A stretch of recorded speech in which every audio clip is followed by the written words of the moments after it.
My name is Megan Guiney. I work at a company called Aqua as a cloud engineer. My name is Megan Guiney. I work at a company called Aqua as a cloud engineer, but I'm actually here today to talk about another passion of mine, which is to say zines, specifically as an open source medium for technical knowledge. I've been engaging with zines as a medium for about 10 years in various ways. I've been a reader, a content creator, and even I've dabbled with distribution a little bit. And in fact, last time I was up here at Siegel, I was actually doing a distribution run for the zine I put out at the time. So it's kind of neat to come full circle, be talking about them here at Siegel this year. Over the years, I've come to realize that my work with zines has really informed who I am as an engineer, a contributor, and a community member. In order to understand why, we first have to talk a little bit about what zines are at their core. What are zines and where do they come from? Zines are non-commercial, small circulation magazines or leaflets. They're commonly created by a single person, but can be made by a collective or curated by an editor, who's also usually the publisher. It's important to note that this is something of a soft definition, as there are many, many well-loved zines that bend one or more of these rules. I like to think of them less as hard rules and more of as guidelines, if that makes sense. The first zines, created around 1930, were created by science fiction fans in order to connect with other fans and to discuss and expand upon the works that they had a shared interest in. As time progressed, more and more communities found that zines were an effective way to meet and communicate with folks they might not otherwise cross paths with in a pre-internet world, and as such, the number of the genres exploded. In fact, by the 1990s, zines had become a crucial part of the way that information was disseminated within subcultures and other interest groups. By then, the zine taxonomy looked a little bit like this. There's a lot to unpack here, and we mostly won't go into this too in depth for time, but there's a couple interesting things, one of which is the diversity of the fan genre. The fan genre is so diverse that this slide deck itself technically counts as a fanzine about zines. The other interesting thing is that tag MISC includes things like household cleaning products, as well as public transportation like trains. Another interesting genre is perzines, or personal zines. And the easiest way to frame these in a modern context is that if you had a family member, a mother, aunt, or uncle growing up who used to distribute a newsletter about the comings and goings of your family at the end of the year, your family member is a zinester, and that's actually very punk rock of them. A lot of these have been transformed into live journals and other blog posts over time, but they actually started as like physical printed booklets. We'll also be talking a little bit later on about the political and big P politics versus small p politics, because that's actually an integral part of what makes zines zines. So the rise of the internet actually changed some things within this chart, namely the format of zines and how they were distributed. Some genres, perzines, as mentioned, as well as household goods, became less common as people began redirecting their content into blogs and social media posts. However, it didn't actually manage to kill the medium. Zines today have greater reach and practical accessibility than they did prior to the dot-com boom. This brings us to one of the most foundational aspects of zine culture, namely that zines aim to remind us that the personal is political. Now, before anyone gets too up in arms, let's talk a little bit about what I mean by that. When I say political, it's important to understand that what I mean is not big P politics. Big P politics refers to like in reference to political party platforms specific to a given nation or region. When I talk about politics in this talk, what I'm talking about is small p politics, which are value statements about what things are or should be in the world. One of the core aspects of what makes a zine is that some zines are big P political, but all zines are small p political. A lot of the time this gets missed. Hi, my name is Megan Guiney. I work at a company called Aqua as a cloud engineer, but I'm actually here today to talk about another passion of mine, which is to say zines, specifically as an open source medium for technical knowledge. I've been engaging with zines as a medium for about 10 years in various ways. I've been a reader, a content creator, and even I've dabbled with distribution a little bit. And in fact, last time I was up here at Siegel, I was actually doing a distribution run for the zine I put out at the time. So it's kind of neat to come full circle, be talking about them here at Siegel this year. Over the years, I've come to realize that my work with zines has really informed who I am as an engineer, a contributor, and a community member. In order to understand why, we first have to talk a little bit about what zines are at their core. What are zines and where do they come from? Zines are non-commercial, small circulation magazines or leaflets. They're commonly created by a single person, but can be made by a collective or curated by an editor, who's also usually the publisher. It's important to note that this is something of a soft definition, as there are many well-loved zines that bend one or more of these rules. I like to think of them less as hard rules and more of as guidelines, if that makes sense. The first zines, created around 1930, were created by science fiction fans in order to connect with other fans and to discuss and expand upon the works that they had a shared interest in. As time progressed, more and more communities found that zines were an effective way to meet and communicate with folks they might not otherwise cross paths with in a pre-internet world, and as such, the number of the genres exploded. In fact, by the 1990s, zines had become a crucial part of the way that information was disseminated within subcultures and other interest groups. By then, the zine taxonomy looked a little bit like this. There's a lot to unpack here, and we mostly won't go into this too in depth for time, but there's a couple interesting things, one of which is the diversity of the fan genre.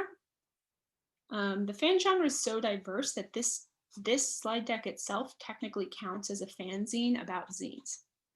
The other interesting thing is that tag MISC includes things like household cleaning products, as well as public transportation like trains. Another interesting genre is perzines, or personal zines.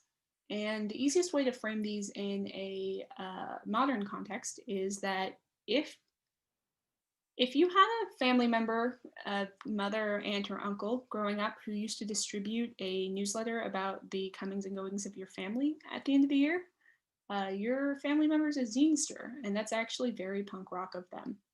A lot of these have been transformed into live journals and other blog posts over time, but they actually started as like physical printed booklets.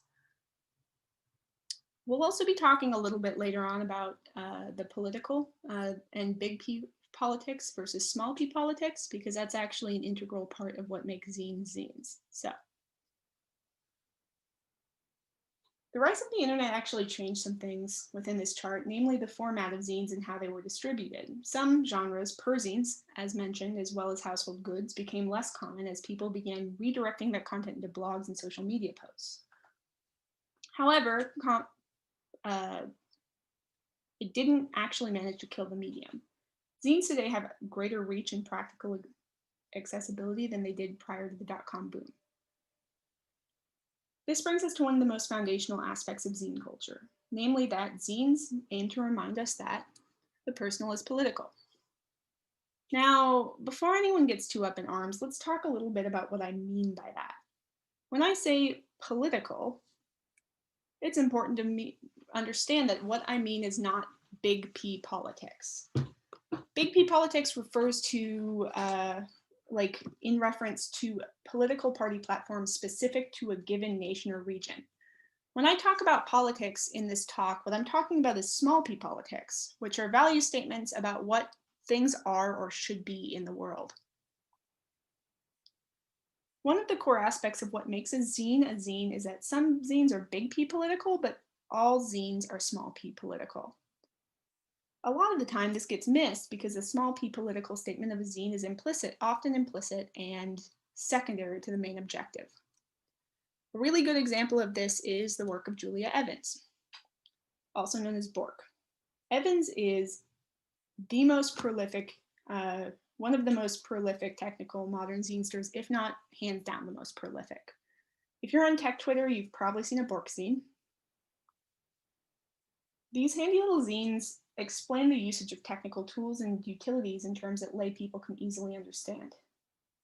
Even though their primary purpose is to educate, they carry with them a message that it is possible and important to create beginner-friendly technical guides that don't rely too heavily on technical jargon. So, how does this pertain to hacker culture? I mentioned before that I've been engaging with zines for about 10 years, but I'll admit that it isn't wholly accurate. When I first started to get serious about working with computers, my engagement actually dropped off a little bit because I didn't just get into computers, I got into old school hacker culture, as I'm sure some of you are quite familiar with. A lot of old school hacker culture, or the part of it I was engaged with at least, aspired to emulate the hacker ethic laid out by Stephen Levy in the book Hackers, Heroes of the Computer Revolution. Levy's hacker ethic, on the off chance you haven't seen it, lays out the following maxims. Access to computers should be unlimited and total. All information should be free. Mistrust authority, promote decentralization.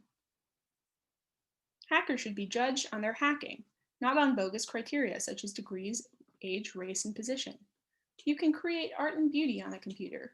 Computers can change your life for the better. Sounds pretty good, right? I thought so at the time, and on a surface level, it's actually a really progressive set of values.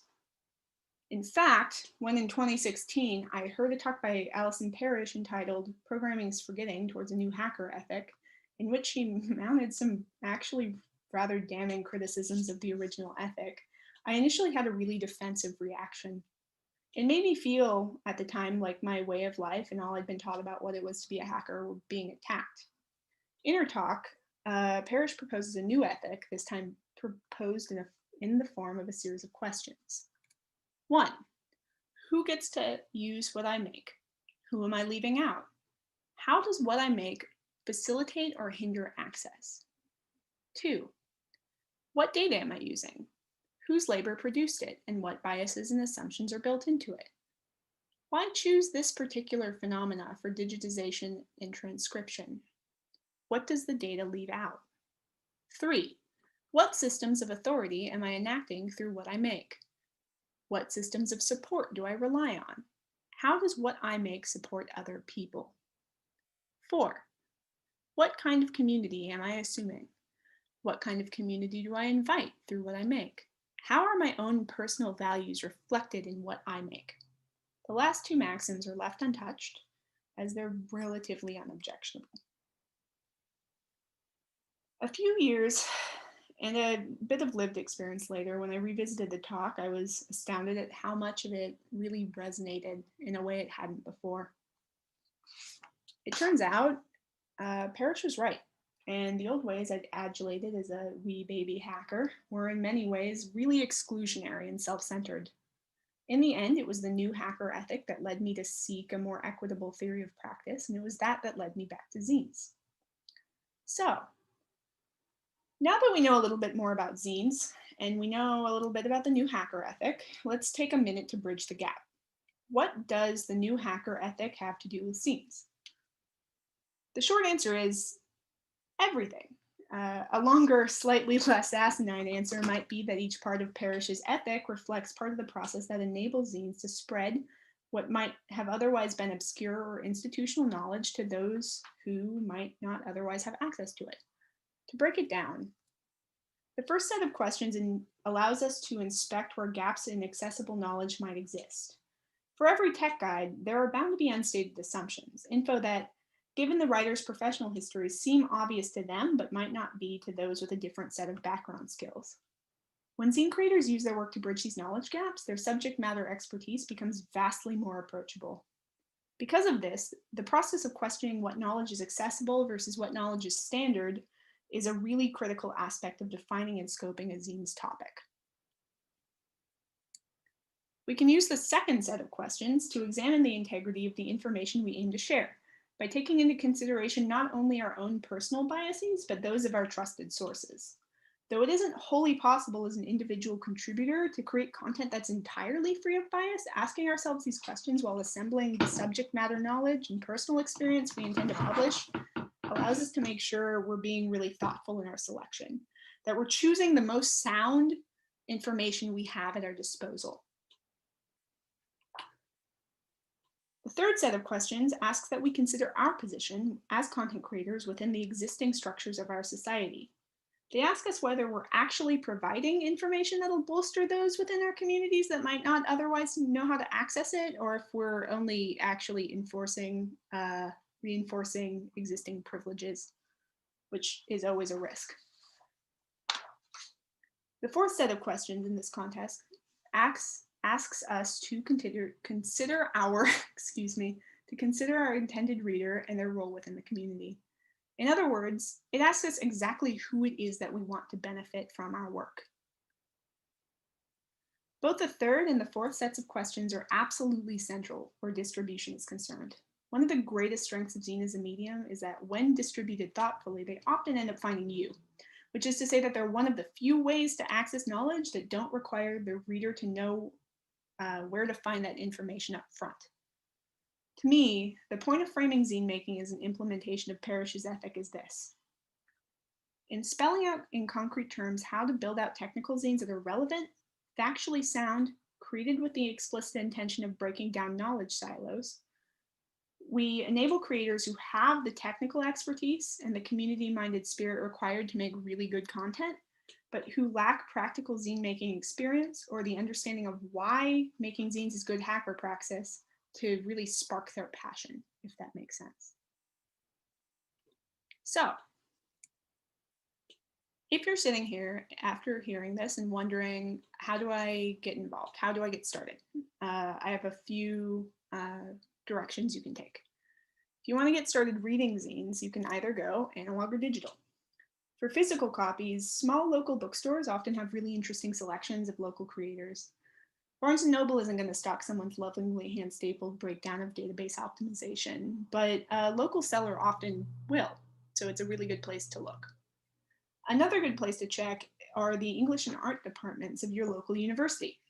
It might seem a little bit counterintuitive given that you're looking for tech content, but many of these departments include independent printing presses, which means that if you sniff around a little bit, you're likely to find not only content in a really surprising range of genres, but you're likely to find people with knowledge of the local scene, which means that they might know other places to look.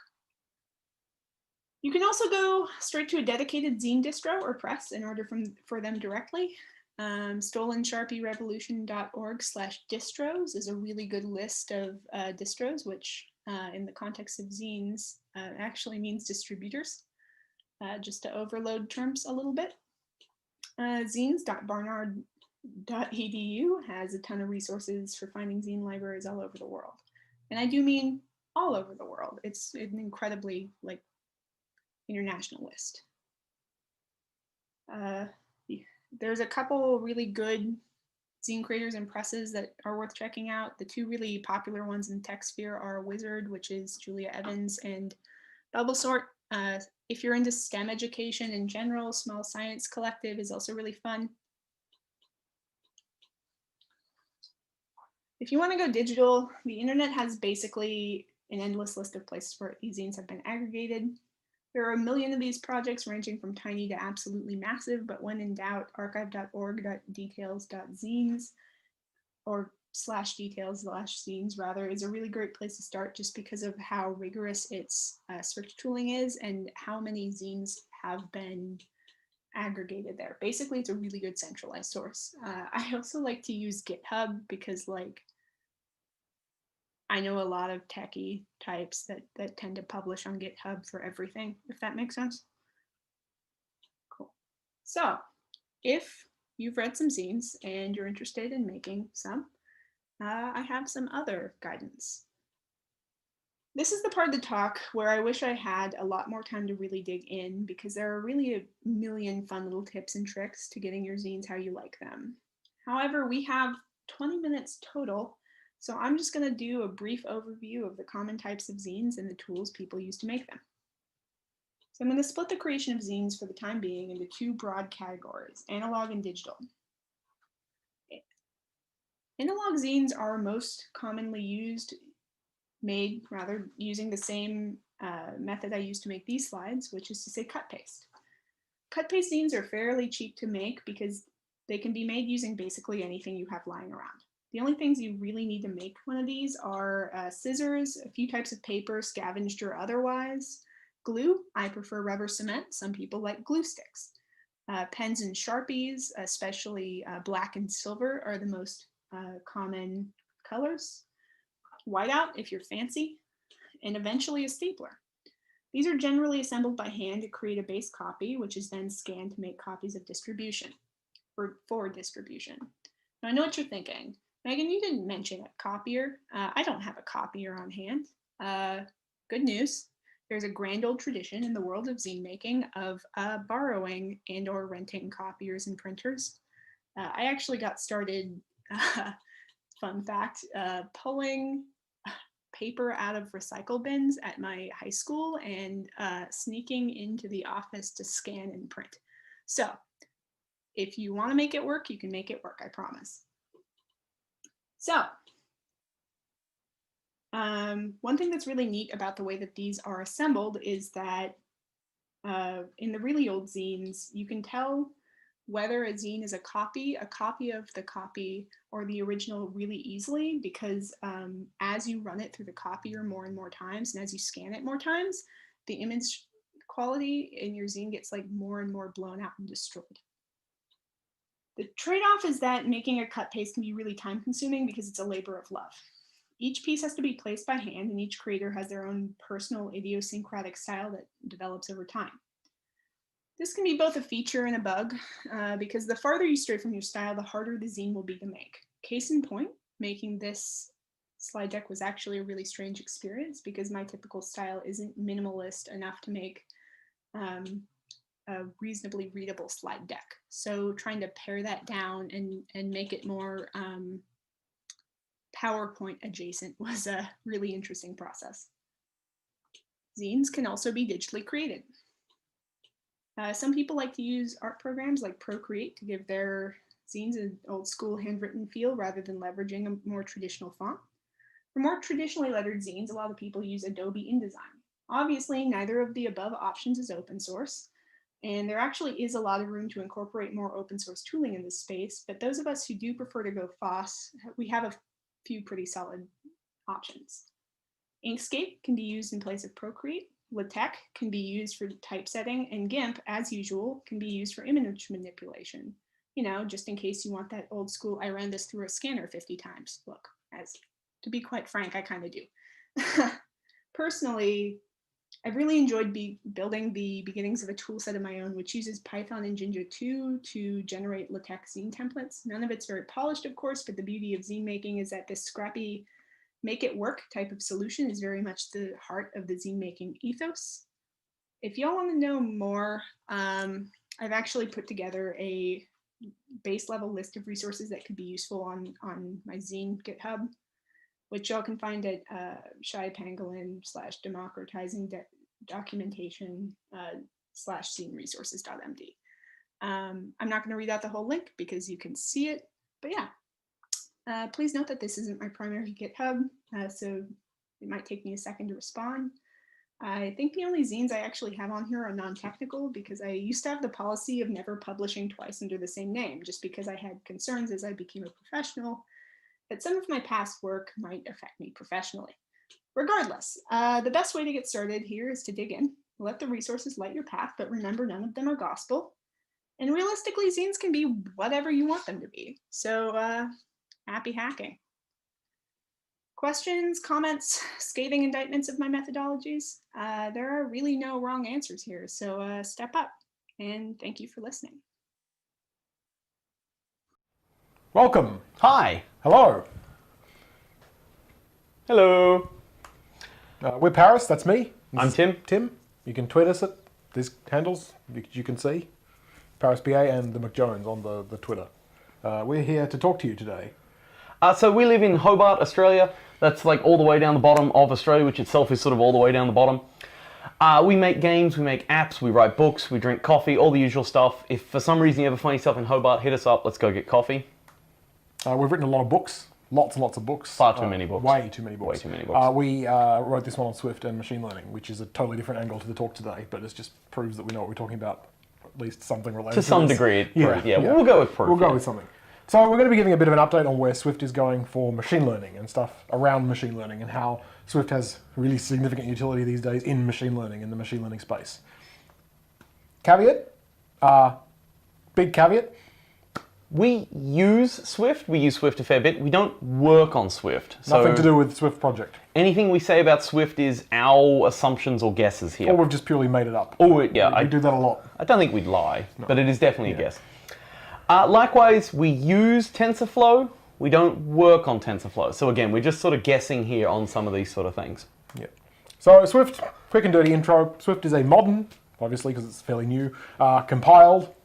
People sometimes think it's not compiled. Multi-paradigm programming language. That's just a fancy way of saying it's designed to do lots of different things, and it can do them in a couple of different ways.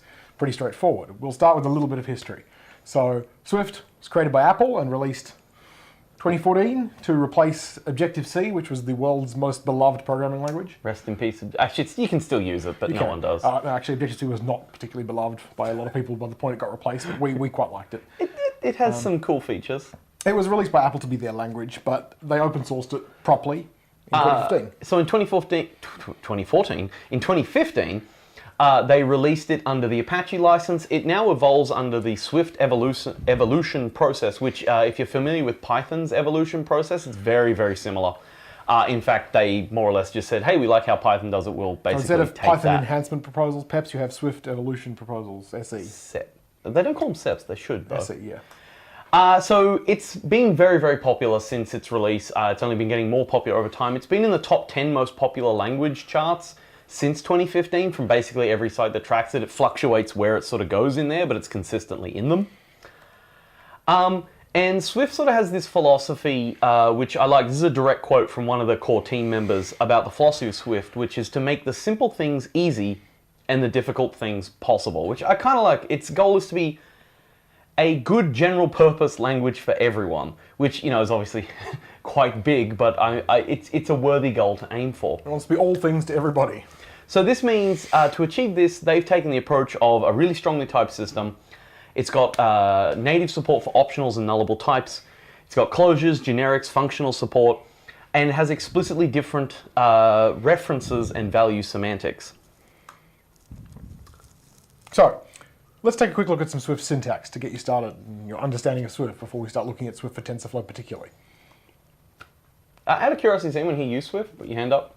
Oh, we can't see. John, who's off camera, has put his hand up. Oh, that's good. Filming for us. Yeah. So this here is some Swift code. I've just created an array of numbers here.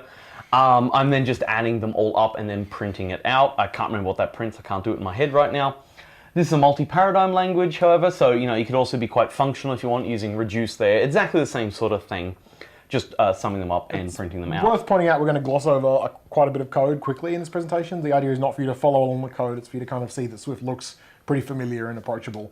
We'll provide some links at the end where you can get a proper look at this without having to, go through it in a presentation. The point is not to follow our code, the point is just to see it's easy. I mean, if you can type really quickly, go for it. Go nuts. So, why Swift? So we've had a really quick look at the language, but why would you care about Swift? So I think it's really important to try and answer this, and that's because there are 3 pillars of Swift. The 3 pillars are fast, safe, and expressive. So they're the kind of things that drive everything about how Swift is designed and evolved and built. We'll start with expressive. So expressiveness in my mind really boils down to this idea of high locality of reasoning, which is a thing you see sort of bandied about in different programming language discussions. And the core goal of it is you should be able to understand what the code's doing just by looking at that code in isolation. Ideally, you don't need to have to understand the whole code base. And towards this goal, Swift sort of takes an approach of, if something's obvious, omit it, and if it's not obvious, require it to be written down. Swift has implicit and explicit typing, which means you can either provide a type by assigning something of a certain type when you create a variable, or you can just tell the type system what it is using a type annotation or a type hint. It's pretty straightforward. Very powerful stuff because the compiler will enforce everything that you do.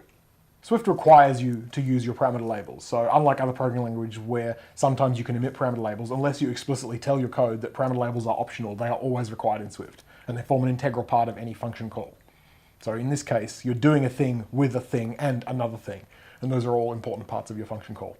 Swift sort of has this weird approach where you should, in an ideal world, be able to read out your code and go like, oh, okay, I understand what that is. I mean, that's a little overly aspirational, but that's the idea behind it. And it borrowed that approach from Objective-C. Which itself borrowed it from Smalltalk, I believe. Yeah. Okay, so strings are full Unicode strings with all the complexity that entails, which also means you can use emoji all over the place. Perhaps don't do that though. Yeah, maybe Fun don't. for teaching children though. It is. So Swift actually has full generic support in the language. They're actually, what do they call them? Boxing polymorphic generics, not templates like in C++. You don't have to worry about what that means if you don't care. And this sort of solves that traditional problem, like here's, a stack of ints, which I'm just using an array to actually build up a, push pop, that sort of standard stuff. What if you want to make it now support floats or whatever, you have to rewrite it. Swift has generics, which you can sort of just use those chevrons, I believe they're called, the triangle brackets, I never remember their names. And you can then pass in this sort of item type. And this is all sort of fairly straightforward stuff. Something that's actually really cool is you can make it so your generics have type conformance as well, which other languages do have, but I think it's quite nice how Swift does it. You basically just go, I need you to conform to this protocol, this interface sort of thing. Mm-hmm. And now, for example, this can create a stack of ints, but it can't create a stack of booleans because booleans are not comparable. Yep. Swift, another pillar is fast. Super fast. Super fast. So this is some code which I'm calling first attempt code with my air quotes. This would be, if you gave it to a student and asked them how to write the Collatz conjecture, they'd basically write this. To find the largest Collatz numbers between 1 and 1,000,000. I rewrote it identically in Swift, Rust, Python, and C, and then compiled, well, 3 of those, didn't compile Python, with speed optimization set as the flags, and I got these values. I timed them all for 100 runs and then averaged it. It's not the most scientific thing, but it does sort of show you that Swift, Rust, and C are all pretty much as fast as each other, at least on the initial scale. Like, yes, there's a lot of optimizations you can do here, but sort of when you first get started, they're going to be as fast as each other. I'm not trying to pick on Python there, because that's not Python's strong point. Python's strong point is it's easy to grab. There were a few weird things here, like Swift took longer to compile, C was much quicker to compile. So this is not a perfect test, but it does definitely show Swift is fast, and as fast as the languages which are normally thought of as fast. And Swift is also safe. It's got safe. Really strong rules around constant types, around optionals, around guarding, and around exhaustive statements. So, it's got the standard type safety you know and love. You can't add an integer to a string, otherwise the compiler will make an error. But also, optionals are built right into the language. And optionals are kind of a bit more of a common thing these days. So something like this is perfectly fine. We've got an integer, we're adding 1 to it and printing it. Pretty straightforward. Nothing controversial here. However, if you wanted to say do this, take that integer value and set it to nil, that's Swift's term for null for historical reasons, and then try and print it, you can't even get to the print statement because it's a compiler error to add nothing to, or to assign nothing rather, to a non-optional value. So the way you got to get around that is you have to declare the value as supporting nulls. It is now an optional type, and that's where that little question mark is there. Now this is still a compiler error. The reason this is a compiler error is because you can't add values that are concrete to an optional value. So we actually have to unwrap it in some way. So I'm showing one way of unwrapping it. I'm just checking if we do actually have a value. If we don't have a value, we exit at that scope because we can't continue. Yep. We now have an unwrapped value from that point on. Guard statements like this can be used for more than just optionals. Swift has what I like to call front-loaded code, so you do a lot of checks right at the top of your code. A lot of tests, Well, a lot of of people checking. get frustrated with that because they have to constantly check if optionals are allowed to be used and stuff like that. But it really makes Swift very safe. And once you've done it all at the top anyway, it doesn't matter because from then on in you just run through all your code knowing that it's fine. So you tend to have more checks at the top of the code and then more actual activities using it down the bottom. Which to me makes sense because that's roughly what I was doing in other languages anyway, but I'm sure some people probably hate it. And of course there's convenience operators and that sort of stuff for using optionals. Everything you're sort of used to with optionals from other languages also exists. It's just, we wanted to go through it just in case you hadn't seen optionals. Nice and safe. At least that's the dream. The dream. So that's a little bit of a backstory. Where are we now? A roadmap from Swift 5 to Swift 6 was posted approximately January this year, which was last month, as we all know. As we all know. It may no longer be time accurate. It's a little bit, off sometimes. It paints a picture of what's going to happen with the language over the coming year or two. and what the core team is aiming for. They're basically trying to make Swift more convenient and useful to a wider variety of situations and use cases. You know, that whole multi-paradigm, multi-purpose language thing. It can kind of do a bit of everything right now, but it's not perfectly tuned for everything yet. And that's what they're working on. There's a lot of like sort of weird rough edges that you can smooth over, but rough edges. They want to do the smoothing for you. Swift 5.3 was released in September and is possibly one of the last major updates before we see a Swift 6. So Swift 6 is coming, and it will bring a lot of improvements. In that vein, we're going to talk about Swift for TensorFlow. So beyond quality of life and improving the overall programming language, the other large tech company that likes to use Swift is Google. I've heard of them. I've heard of them as well. And they have picked up the Swift project and started a project called Swift for TensorFlow.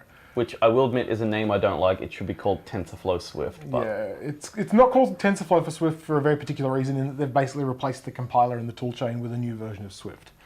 And part of the reason they've done that is because along the line, a lot of the things they're writing as Swift for TensorFlow will get merged into the main Swift project and it just becomes Swift. But right now it is Swift for TensorFlow because it is a version of Swift that is designed to be used with TensorFlow. It'll eventually all make its way into the main language of the Swift evolution. The SE proposals that the TensorFlow team is submitting to Apple's open source Swift team are accepted, which most of them have been. they have been so far with minor tweaks and changes. So Swift for TensorFlow is a really awesome thing. It's a great place to learn Swift as like a general Swift learning resource because they've put a lot of good tutorials. We'll put a link up at the end where you can get more info on that. But Swift for TensorFlow is basically an ML platform for Swift. So we're going to take a quick look with some more code now and walk you through creating a very simple, very stupid ML model using Swift for TensorFlow. We are making a bit of an assumption here that you know what TensorFlow is, but if you're doing any machine learning stuff, I'm willing to bet you know what TensorFlow So quick is. backstory, TensorFlow is a machine learning framework that's primarily Python based, and it's basically the de facto standard in the machine learning community, depending on who you ask. Yeah. So we're going to make a quick machine learning model. We're going to make a neural network that knows how to do XOR. Now, just a little caveat again, this is a really stupid use of machine learning. You should not be using machine learning to make your XOR function work. Please don't do that. Please don't do that. It's just a really common machine learning example because it's easy for a human to eyeball it and say, yes, that's correct. So it translates very quickly human knowledge, which means you can see what's going on under the hood, which is not often the case for machine learning models. So it's simple enough to know that we've done it correctly or it's completely wrong. And either way, you can see how it's working. Little bit of a caveat here. The API for TensorFlow through Swift is different to Python's. It's kind of closer to Keras than it is to raw TensorFlow, but it's also different from Keras. So just if you know how to do things in TensorFlow using Python, bits of this will be like, oh yeah, I get that. And then other bits you'll be like, why would you do that? And that's because it's a different programming language. Yeah, that's why. None of this is going to be particularly mind-blowing if you've used TensorFlow with Python or one of the other machine learning frameworks. It's just to show you how easy it is with Swift. And Swift is fully capable to do all this stuff. But it's not Python. So, first thing we need to do, we import. Swift has import statements, just like many other languages. We bring in the TensorFlow framework. Amazing. Magic. Magic. Once we've got that TensorFlow framework, we'll make a model. A model is a struct adhering to the layer protocol. That's a little bit weird in my opinion. I don't like that syntax because the model sounds like the model is a layer, but it's actually the model is a thing composed of layers, which is why they do it. But the struct for our model, an XOR model, contains 3 layers, an input layer, a hidden layer, and an output layer. They're all densely connected layers, so they're very strongly connected to each other, and they all have a sigmoid activation function. That doesn't mean much, that just means that that's how the numbers are manipulated as they pass through those layers. If you're not familiar with machine learning, basically stuff comes in one end, stuff comes out the other end, stuff happens in between. Each layer does a different thing. In this case, the layers are all effectively doing the same thing. Call as a function means you can call the type as if it is a function, and it's mostly used to represent mathematical abstracts. We'll come back to. This is actually one of those things that was originally created for Swift for TensorFlow and then got accepted into the main language. So Yeah. it's just a little bit of syntactic sugar to let you call some functions in a slightly cleaner way. We'll come back to the differentiation thing a little bit later, just very briefly.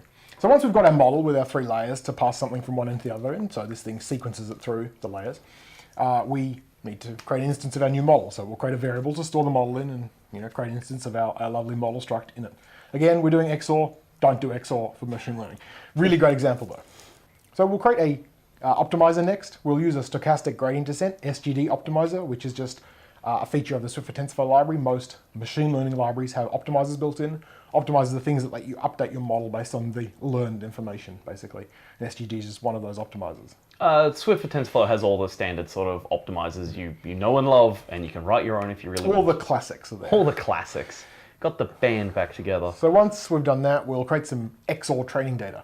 And obviously our XOR training data is in fact a a set of, well, it's a tensor It's of a floats, tensor, yeah. storing some XORs, some potential XORs, and then it's another tensor of floats storing whether they're actually correct XORs or not. So, one of it is an XOR, 0 of it's not. Not particularly mind-blowing, but this is our training data, so we're just going to try and teach our machine learning model what XOR looks like when it's correct and what it's not. My favorite thing about the training data for XOR is we've actually covered every edge case here. So We have. It's perfect. it's a good training set. We'll then run the training. So we iterate through updating the gradient. The little symbol is a nabla, which represents a gradient in maths terms. I don't love it, but people get confused if I don't use it. Each epoch, we set the predicted value to be our training data, and then calculate the loss using the mean squared error function, which comes from Swift for TensorFlow. It's a standard machine learning function. And we also update the differentiable variables along the gradient using the optimizer that we created. So basically, this is the actual training process. So we compare what the thing is generating to the ideal data, and then log the difference, and then continue to improve, hopefully getting closer to the correct data. And that's the entire training loop. When we run it, it looks something like this. Woo! It's not perfect at the end, as you can see, so sometimes it will actually get XOR wrong. Well, it gets pretty close. It's pretty good though. We can test the model by sending a potential set of XORs in and seeing what it says, and it tells us whether or not that actually XORs or not. But we're also rounding them or else they look silly. Yeah. But wait, there's more. So while that was a very quick look at Swift for TensorFlow, it's not sort of the only thing that Swift for TensorFlow gives you. One of the coolest things in my mind is Python interop. So this actually means you can basically import Python into Swift. This is mind-blowing. Really, really cool. And it's not a hack.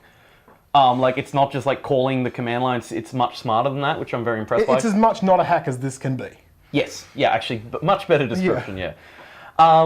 And you can also import Python packages. You can actually directly, in this case, we're using NumPy, and we're just printing, we're just getting NumPy to create us a 2x3 array of ones.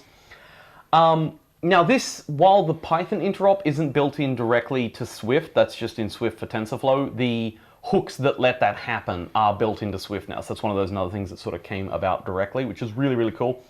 This does mean you can actually use some of the really, really nice things. Like NumPy is nice, but I mean, you can do pretty much what most of NumPy does in Swift itself. But you can also do other really cool things like import matplotlib, because matplotlib is awesome, and I know how to use it, and I never remember how to use any other graphing tool. So we can actually, like in this case, we're actually printing out the loss of our bad XOR model. Quite frankly, here. terrible XOR model, but because we logged the loss as we went, we can use matplotlib, which is an amazing plotting library, to plot it directly in Swift. Yeah. It's crazy. And it's got full interop between all this. So all of Swift's basic types can be converted to Python and vice versa. Some need implicitly, some just happen with Just cast, work it out. some just work. It's amazing. It's totally amazing. really cool So all stuff. of these things are just Python objects that are created straight away in Swift. There's a Python object class that Swift understands, which represents anything from Python. And that implements all of the common things that Swift objects can do, like iterable and comparable and stuff like Tim was talking about earlier, which means when you're using Python objects, you can iterate through Python arrays just as though they're Swift arrays and things like that. It's crazy. You can iterate through really cool. You can iterate through a Python array the same way you can a Swift array. So this is really useful for people who have like vast volumes of old scientific code that needs to be updated, or they want to work with Swift or whatever. Now, you do need to be careful with this, because Python is, it's a dynamically typed language with nulls, whereas Swift is a statically typed language without nulls. So you do have to be careful that when you're passing data between the two, that you're either checking that it's correct or you're okay with things crashing. Swift can't know if Python's done something weird. Python can't know if Swift has done something weird. So you do need to handle that yourself, but it's still really, really cool. It's not total magic, and you can break things, but it's amazing enough to be usable. Magic. Now, the other really cool thing in Swift for TensorFlow, and is also being ported currently over time into main Swift, is automatic differentiation. That is language integrated support for automatic differentiation, which looks really unimpressive. It looks really unimpressive because you just have to conform to a very basic protocol and add a tag. But it has really massive implications for scientific work. The way I sort of always try and explain it is, imagine if your programming languages didn't have support for trigonometry. You'd be kind of confused as to why that's not there. It's similar in the case of auto differentiation. In the future, we're going to be like, what do you mean your language doesn't have built-in support for differentiable types? It's just a thing that initially it doesn't look like much, and in fact you've already seen an example of it. That calls a function that was differentiable. All we had to do was add that little @differentiable tag to the front of our function there, and it worked. And that's because we don't want to have to think about it most of the time. Most of the time you want the language to handle it, and you can. But there is a really good breakdown with a bunch of really interesting examples from the TensorFlow team on what auto differentiation is, how it works, that can go into far more detail than we have time for, because it is one of those topics where you could give a whole talk, and Google have actually given whole talks on auto differentiation itself. So do check that out. It's really, really cool. But the really cool thing about it as well is if you don't care, you can just ignore it most of the time, which is really, really nice. So, on the note of Google doing cool things, one of the things they did was they brought Swift support to Jupyter Notebooks. This was because Google has a thing called Colab, which lets you run Python in the cloud for science purposes. They basically added Swift support to Colab, which, because Colab is Jupyter underneath, it means you can use Swift in any Jupyter notebook. And that's amazing. So really cool. You can play with this today in Colab. This is a screenshot of Colab running Swift code. And Colab, out of the box, supports Swift. So you can just add language equals Swift to the end of any Colab call and it'll change the notebook to Swift. I think you can just create it natively though. It's like a drop down as well, I think. Yeah, it's like, I want Swift. And you can even run all that Swift code on Google's cloud accelerators, the TPUs and stuff that you can get access to through Colab. It's phenomenal. And the free tier of Colab's actually really quite nice. Amazing. And if you're just sort of fiddling around with this stuff, just trying to get a hang of it, it is the best way to figure it out. So where is Swift and TensorFlow heading? I think Swift, both in the core team and Google's TensorFlow team here, are trying to make Swift a viable competitor to Python. Now, I don't think they're trying to remove Python as the data science language. I think they're trying to make a viable option to Python, something that is almost as nice as Python to write, but with a lot more of those sort of, close to metal performances of languages like C++. At least that's what I think. Maybe. We'll see. We'll find out in like a year or two. Hopefully. Hopefully. So we're also starting a new book on this year, and we'll post a quick example on Swift for TensorFlow and getting started on this URL. Check that out if you're interested. But also the TensorFlow project itself actually has a bunch of really cool Swift models. So if you're sort of curious, well, hang on, I know how to build a GAN. How would I build one in Swift for TensorFlow? Go here, there's a GAN. Exactly the same sort of GPT-2 stuff. and stuff like that. It's awesome. You name it, they pretty much ported it to there. I should be pointing sort of in the void here. I think we're in the bottom right, so it'd be like, oh wait, no. Which way's Seattle? It's like that way. That way. Yeah, that way.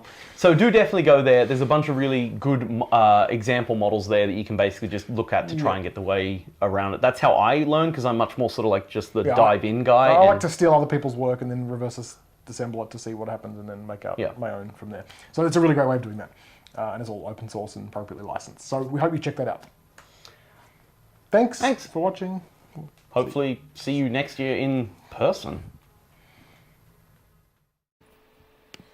Hey folks, welcome and thanks for joining today. My name is Jill. I'm a senior software engineer working on the Ansible project at Red Hat, and today I will be demystifying contributor culture, a talk about IRC, mailing lists, and netiquette for the 21st century. So real quickly, to make sure that we're all on the same page, today we will not be covering any of the technical aspects of writing a patch and submitting a pull request to a project. There are a lot of amazing resources out there that cover those topics if they interest you. Instead, we're going to talk about some of the more social and cultural aspects of open source communities, also known as netiquette, and some of the communication tools you might encounter when contributing to a project. So what even is netiquette? Let's start near the beginning of the internet. The early internet was a relatively small place, populated mostly by engineers, researchers, and academics. As this close-knit community of people were developing the internet, a variety of commonly accepted practices came to be the prevailing culture. Every September, when most universities started their fall terms, there would be an influx of new users on the internet that these more experienced users would have to educate about the culture, but once they were settled in, it was pretty easy to maintain these social norms.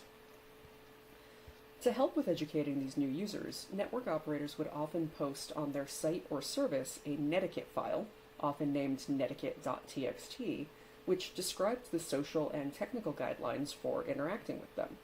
A version of a commonly accepted netiquette standard can still be found in the form of an IETF.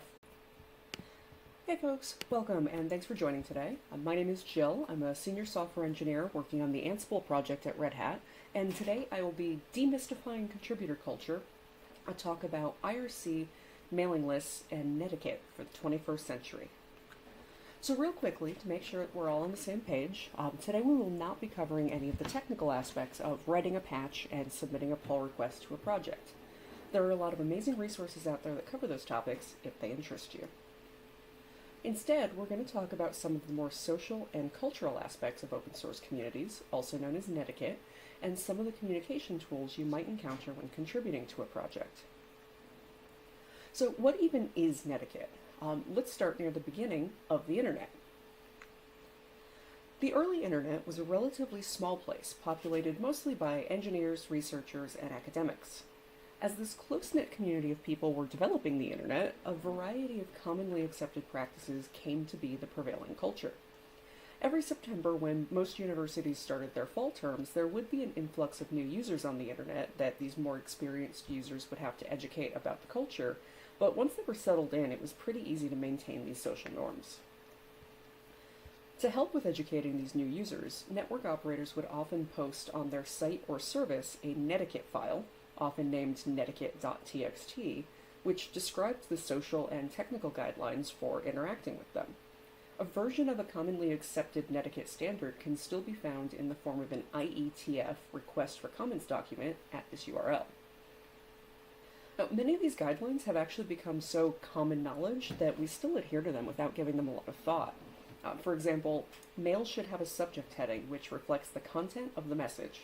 It's something I expect we would all know is good manners when sending an email, but most of us probably don't think too much about how we know to do that or who first decided that it was a good idea. We no longer need to refer to a netiquette file for this because it's become such common practice. But what does that all have to do with this talk? Access to inter-networked computer systems in education and research in the 1980s and 1990s also helped pave the way for the development of free and open source software, as these engineers could now collaborate with each other with much greater ease. That, combined with the advent of permissive software licenses that made it possible to use, modify, distribute, and contribute to these projects, formed the basis of some of the earliest free and open source software projects, many of which still exist today. And those early internet norms came to also define the culture of these communities. And in the same way that you probably always make sure you put an informative subject line on emails that you send without thinking about why you're doing that, many open source communities expect their social norms to be adhered to, often without thinking about why they have those expectations or the need to explicitly communicate those norms to new members of the community like we used to in the early days of the internet. So how do these open source communities interact with each other? One really important factor is the tools that we use. Open source is made up of people all over the world who often only ever work together over the internet, which makes communication tools incredibly important. And while some of the tools that we use have changed over the years, GitHub certainly didn't exist in 1985, others have stood the test of time, and this legacy has informed the culture of open source in ways that might not be immediately obvious. So, what are some of these tools? One of them is IRC, or Internet Relay Chat. This has been around since 1988, and it's still one of the primary tools used by open source communities for communication. A user connecting to an IRC network, like freenode.net, will get connected to a server in the network that has available capacity, which will then route messages to other servers in the network. If the server that your client is connected to goes offline, you can be reconnected to another available server with minimal service impact. It's actually a great example of an early open, resilient, distributed, and decentralized service. And because the protocol is based on plain text, there's a number of clients available that support a wide variety of accessibility features. But the decentralized nature does also mean there's no central place to get logging or history from. For many people, this makes getting used to IRC difficult, especially if you're more familiar with something like Slack or Discord. And we're also often not used to the idea of being truly offline anymore. But on IRC, you'll actually find times when people truly are offline and disconnected, and they're unable to receive messages you might want to send them. Being always on is not how many people use IRC, so it's something to keep in mind and try not to get frustrated if someone you were talking to recently is suddenly offline. Also, IRC channels are big public chat rooms. Some can get really busy with a lot of people in them. The Ansible channel had 920 people connected when I checked on it recently. To keep things more manageable, many communities will have multiple IRC channels broken up by topic, and folks might ask you to move a conversation to a more appropriate channel if one exists to help keep the noise down.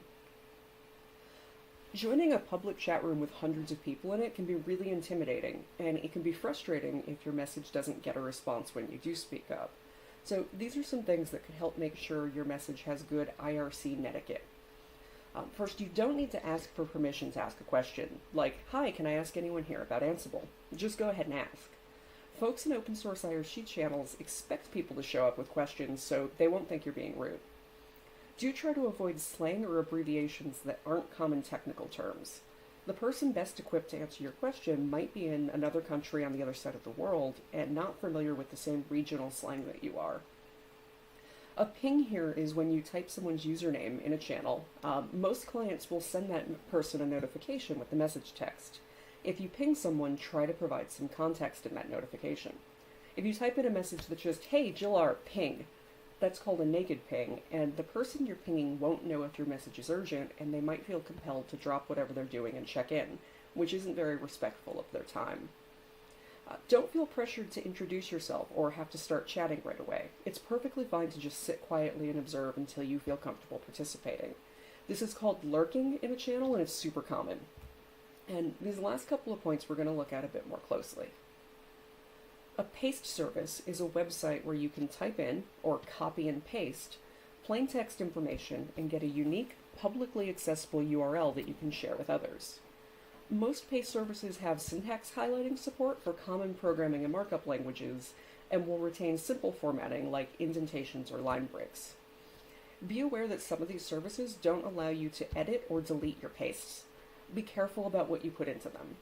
So let's look at an example here. GitHub calls their paste service Gist. This is a nice, easy-to-share format for sending data around, and because GitHub requires a user account to create a gist, they can be edited and deleted. So now that you can create pastes, look at two different ways of asking for help on IRC. This is an example of a really long IRC message with a few opportunities for better netiquette. First, the message spends some time, and character count, asking permission to ask the question. Then there's some information that isn't particularly relevant to the problem, that this is for some company's web application. It states that things have been tried, but there's no specifics. And then there's an Ansible task with none of the YAML formatting preserved because IRC isn't aware of the idea of a YAML syntax. And finally, there's a Python traceback, which is so long it doesn't actually fit on the slide, and I had to truncate it.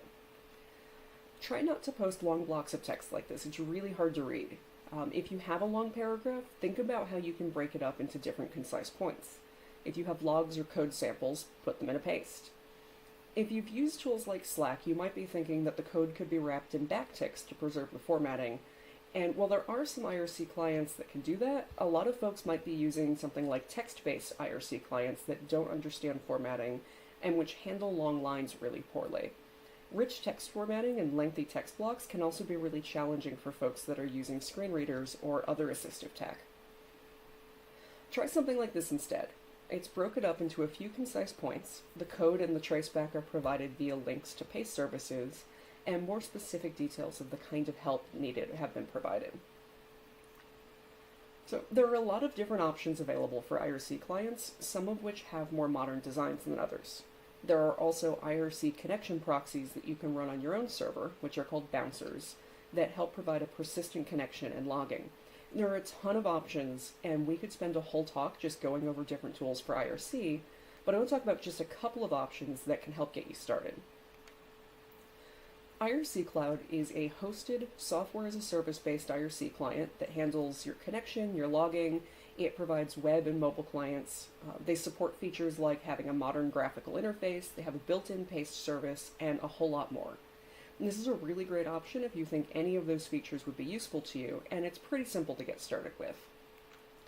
Alternately, if you don't want to sign up for a service and you just want to pop into a channel really quickly and see if this IRC thing is even for you, some networks offer a web chat service using the open source Kiwi web client.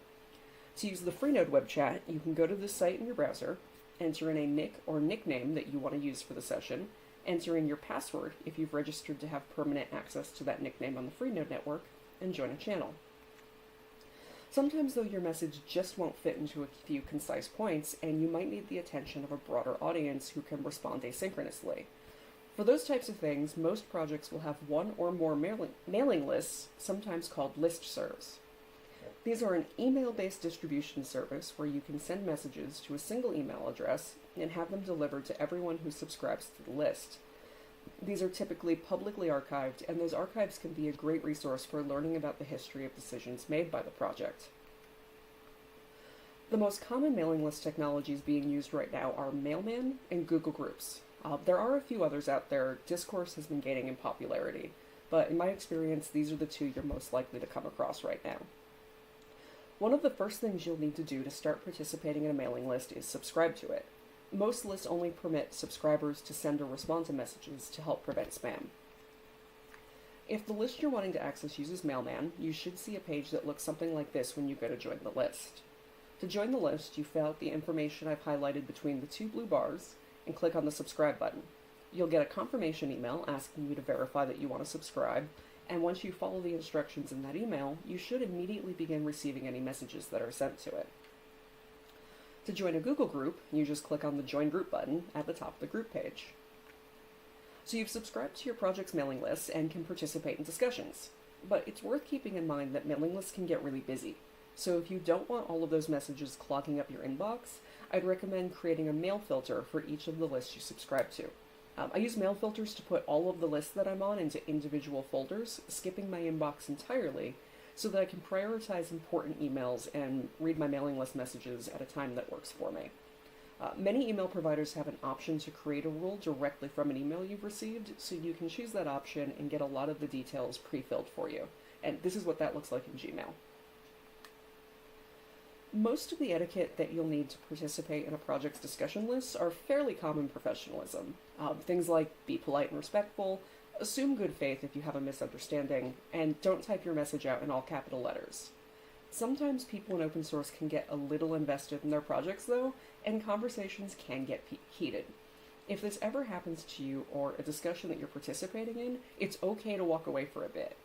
Email is asynchronous, and your reply can probably wait until tomorrow morning.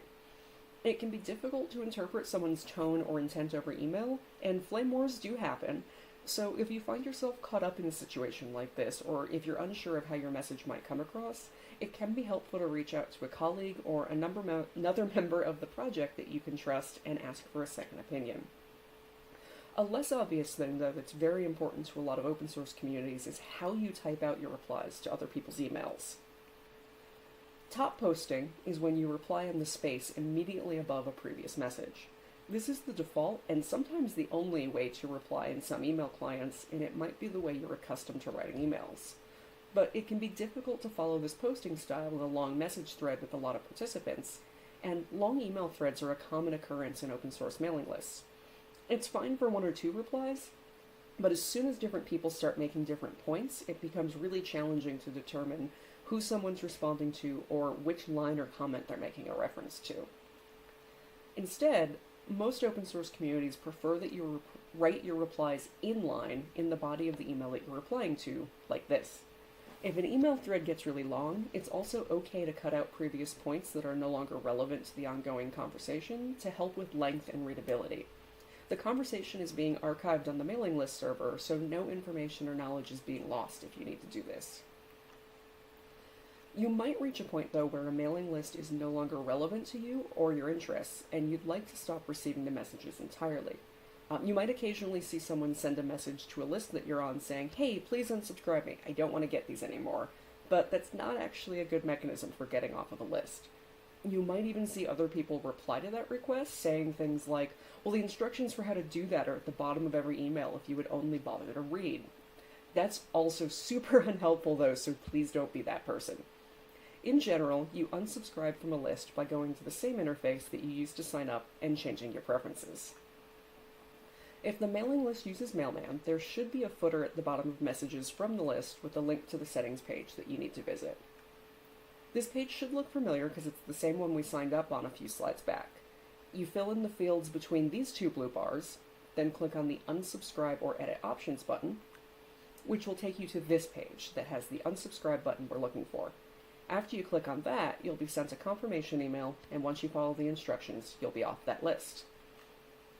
For Google Groups, there should also be at the footer at the bottom of each message that you receive, or you can go directly to groups.google.com in a web browser, sign into your account, select the group that you want to unsubscribe from, go to this membership settings option, and once there, you click the handy button to leave the group, and you're all set.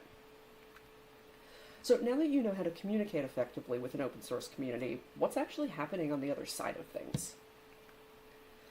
These are some common roles that you might see referred to in an open source community. Not all communities or projects have all of these roles. Some might call them different things, and there may be overlap between them from one project to another, but these functions are pretty common.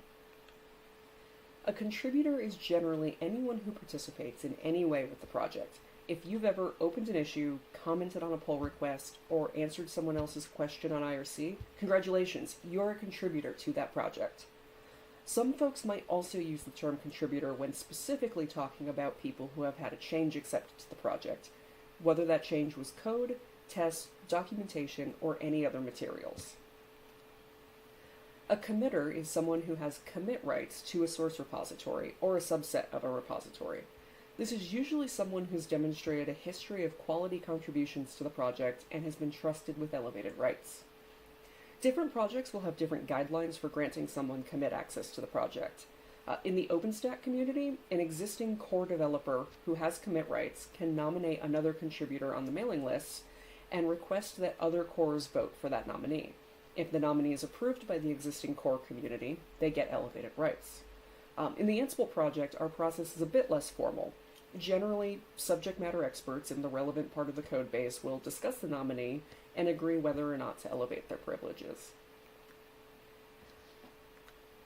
A maintainer is generally a committer who also has some amount of responsibility for the long-term maintenance, packaging, distribution, and support of the software.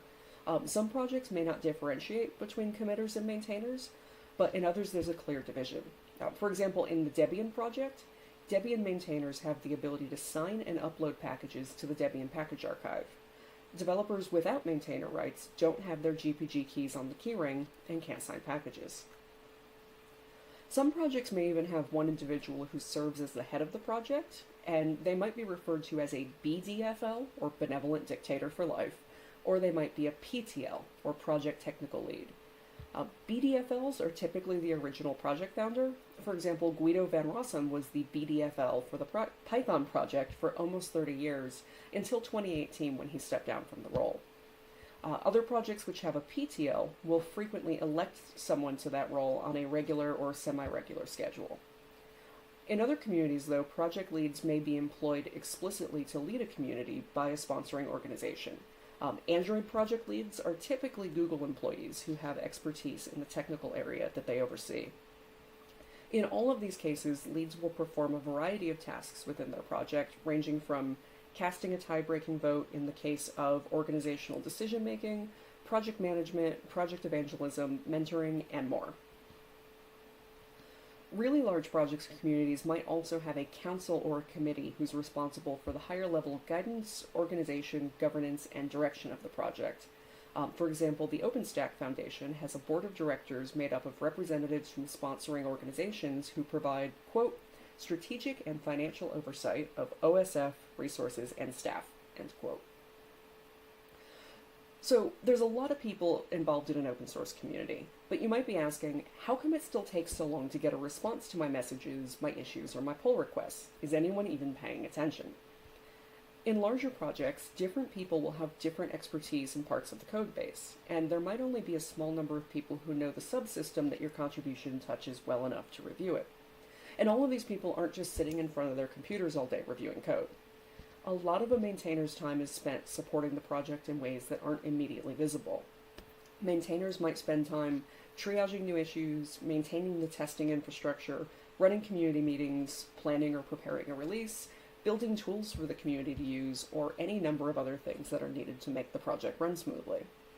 And many of the roles that we've talked about might only be common in larger communities. There are a ton of communities out there who only have a couple of people who regularly contribute or who maintain them.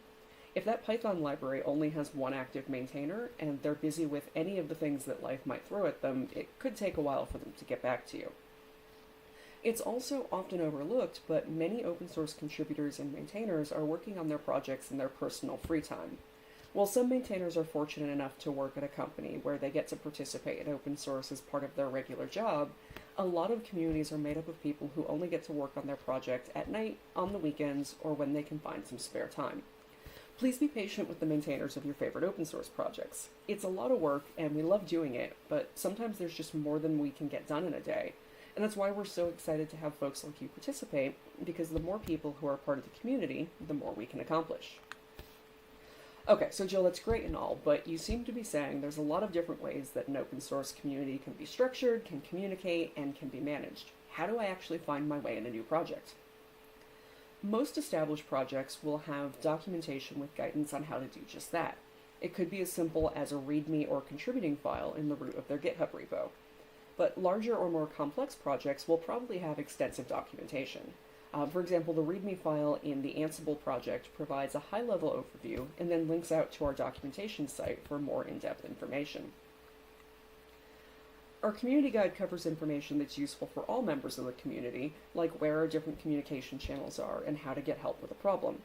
Some projects will have a ton of information in their community guides, and I can appreciate that it's a lot of information to read, and you might just want to make a simple change, but the information that a community puts into their contributor guide is all there because it's things that we've found time and again to be useful to contributors. It's far better to spend some time giving the docs a once-over than to spend weeks going back and forth with one of us in the comments of a pull request, learning information that was already covered. Most open source projects should also have a code of conduct that outlines the expectations the community has for its participants.